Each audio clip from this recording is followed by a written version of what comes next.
Clearly, somebody in this room murdered Lord Smythe, who, at precisely 3:34 this afternoon, was brutally bludgeoned to death with a blunt instrument.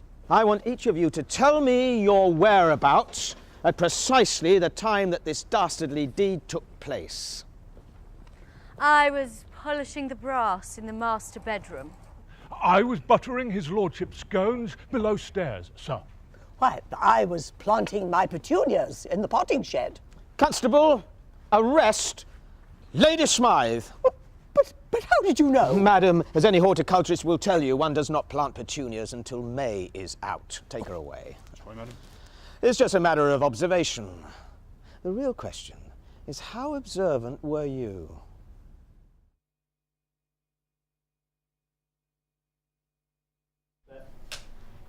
And action. Clearly, somebody in this room murdered Lord Smythe, who, at precisely 3:34 this afternoon, was brutally bludgeoned to death with a blunt instrument. I want each of you to tell me your whereabouts at precisely the time that this dastardly deed took place. I was polishing the brass in the master bedroom. I was buttering his lordship's scones below stairs, sir. Why, I was planting my petunias in the potting shed. Constable, arrest Lady Smythe.